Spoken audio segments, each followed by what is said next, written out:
भगवान रमण महर्षि कहते थे कि सभी तीर्थ स्थल बाह्य नहीं है, बल्कि प्रत्येक तीर्थ स्थल व्यक्ति के आंतरिकता में निवास करते हैं। व्यक्ति प्रत्येक तीर्थ स्थल का दर्शन अपने अंतर में कर सकता है। इस पर जब एक भक्त ने महर्षि से प्रश्न किया था, महर्षि, मैं कैलाश जाना चाहता हूँ, क्या यह संभव हो सकता है? महर्षि ने कहा, यदि प्रारब्ध में हो तभी इन स्थानों को देखा जा सकता है, अन्यथा नहीं। सब कुछ देख लेने के बाद भी इस देश में नहीं तो दूसरे देश में और अधिक स्थान भी देखने को बाकी रहेंगे। ज्ञान से अभिप्राय है जो ज्ञात है, उससे जो परे है उससे अनभिज्ञता। ज्ञान सदैव ही सीमित है। तथा महर्षि ने इस पर एक कथा सुनाते हुए कहा, अपर बहुत दुर्बल तथा बहुत वृद्ध होते हुए भी कैलाश यात्रा पर चल पड़े। रास्ते में उन्हें एक दूसरा वृद्ध मनुष्य मिल गया। उसने उसे वहां जाने से रोकने के लिए प्रयास किया और बताया कि वहां पहुंचना बहुत ही कठिन और दुर्गम भरा है। परंतु अपर बहुत हठी थे और कहने लगे, मैं इस प्रयास में अपने प्राणों को भी दांव पर लगा दूंगा तथा हर जोखिम सहने के लिए मैं तैयार हूँ। उस अपरिचित वृद्ध ने अपर से समीप के एक सरोवर में स्नान करने को कहा। अपर ने बिल्कुल वैसा ही किया। उसे कैलाश के तत्काल वहीं दर्शन हुए। यह सब कहाँ हुआ?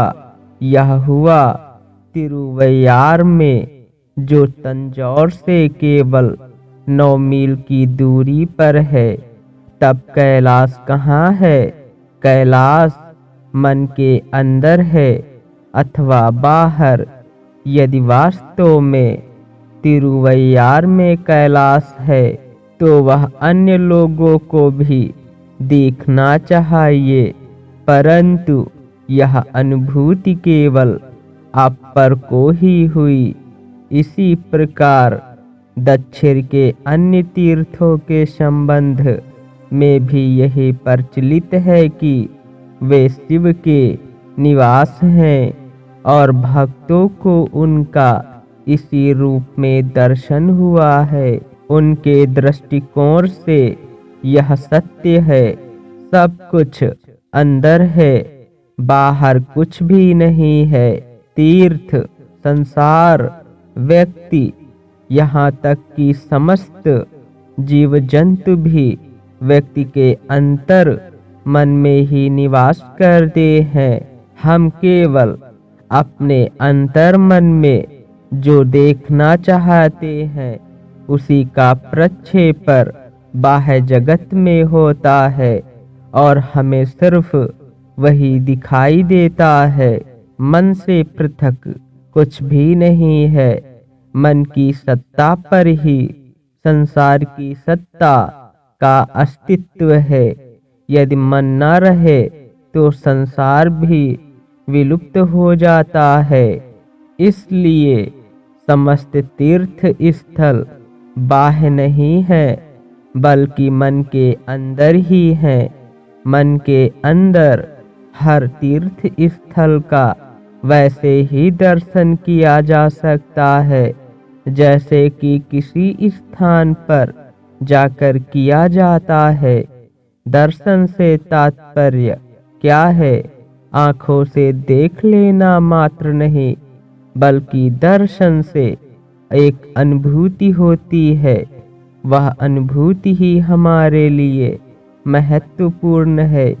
हम उसी अनुभूति के लिए तीर्थों में दर्शन के लिए जाते हैं, किंतु उसी अनुभूति का अनुभव अभी इसी क्षण अपने मन के अंदर किया जा सकता है। इसलिए समस्त तीर्थ स्थल तो मन के अंदर ही हैं। हरि ओम तत्सत।